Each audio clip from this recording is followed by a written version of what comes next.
Hamas, Islamic جہاد اور حزب اللہ نے اسرائیلیوں کا جینا حرام کر دیا ہے، اور ایکسپرٹس یہ مان رہے ہیں کہ جس طریقے سے مئی 2021 کے اندر جنگ شروع ہوئی تھی، ٹھیک ویسے ہی جنگ جو ہے اب دوبارہ شروع ہو سکتی ہے فلسطین اور اسرائیل کے درمیان۔ اور اسرائیل نے بہت سارے جو سیکیورٹی فورسز ہیں، چیک پوائنٹس ہیں، وہ جگہ جگہ پر تعینات کر دی ہے۔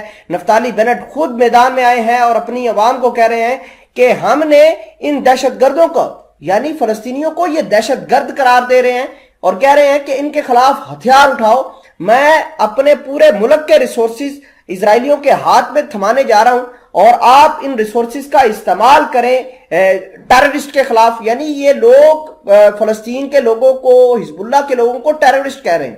دوسرے نمبر پر مسجد الاقصی کو لے کر دوبارہ جنگ شروع ہو سکتی ہے۔ میں ویڈیو میں تھوڑا سا آگے چل کر آپ کو بتاؤں گا کہ کیوں جنگ شروع ہو سکتی ہے۔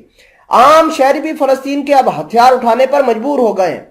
دوسرے نمبر پر اب کی اگر بار لڑائی ہوئی تو حماس، حزب اللہ اور جو اسلامک جہاد کے ممبرز ہیں وہ غزہ کی پٹی پر جو اسرائیلیوں نے ایک جارحانہ وہاں پر ریسٹرکشنز لگائی ہوئی ہے، بلیکیٹ کیا ہوا ہے، اس کو توڑنے کی کوشش کریں گے۔ تمام تر چیزیں آج کی اس ویڈیو میں ڈیٹیل اور پروف کے ساتھ آپ تک پہنچائی جائیں گی۔ چھوٹی سی گزارش ہے کہ آپ ہمارا یوٹیوب چینل حسنات ٹی وی کو سبسکرائب کر کے پاس موجود گھنٹی کے نشان کو دبا لیں تاکہ لیٹسٹ نیوز آپ تک بر وقت پہنچتی رہے۔ سب سے پہلے سکرین پر دیکھیے کہ Hamas terrorism threats could backfire expert سے۔ ایکسپرٹ یہ مان رہے ہیں کہ حماس جس طریقے کی کارروائیاں کر رہا ہے وہ ہو سکتا ہے کہ ایک بہت بڑا بھونچال اکٹھا کرے۔ دیکھیے کہ پچھلے 11 دنوں کے اندر بہت سارے معاملات پیش آئے۔ ایک تو عرب اسرائیل کے درمیان جو میٹنگ ہوئی، اس کے بعد بہت سارے اٹیکس ہونا شروع ہو گئے، جگہ جگہ پر جھڑپیں ہونا شروع ہو گئیں۔ صرف ایک ہفتے کے دوران 15 سے زیادہ یہودی مارے گئے ہیں، ان میں سے 4 فلسطینی شہید بھی ہوئے ہیں۔ اس کے علاوہ اب جہاں بھی بسز دیکھے جاتی ہیں، جہاں بھی پیسنجرز یہودی دیکھے جاتے ہیں، ان کو اسلامک جہاد والے ٹارگٹ کر دیتے ہیں۔ اہم بات یہ بھی ہے کہ جو فلسطین کے صدر ہے پریزیڈنٹ محمود عباس، وہ اس معاملے کو کنڈیم کر رہے ہیں۔ آپ اپنی سکرین پر دیکھ رہی ہے۔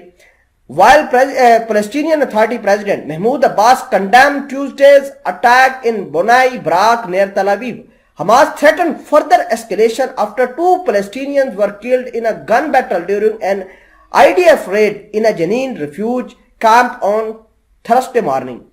یہ فلسطینیوں کے اوپر اٹیکس کیے گئے تھے ریفیوجیز کیمپ کے اوپر، اور حماس نے کہا ہے کہ بھلے ہی جو پریزیڈنٹ ہے محمود عباس وہ کنڈیم کریں ان معاملات کو، لیکن ہم ان فلسطینیوں کا بدلہ لے کر رہیں گے۔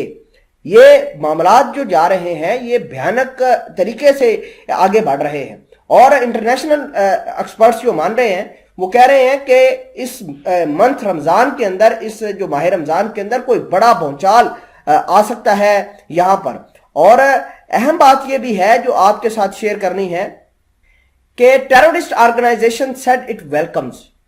یہ ٹیررسٹ آرگنائزیشن جن کو کہا جا رہا ہے یہ بیسیکلی فلسطینیوں کو، حماس کو اسرائیل والے کہہ رہے ہیں کہ terrorist organisation said it welcomes the blessed month of Ramadan, the month of struggle and martyrdom and victories, by embracing the hands of our revolutionary heroes. اب یہ کہہ رہے ہیں کہ اگر ہم منتھ آف رمضان کے اندر شہید ہوئے جاتے ہیں یا پھر ہماری جیت ہوتی ہے تو یہ ہمارے لیے بڑی اچھی چیز ہوگی۔ اور حماس نے یہ بھی کہہ دیا ہے کہ ہم ہر طریقے سے لڑنے کے لیے تیار ہیں۔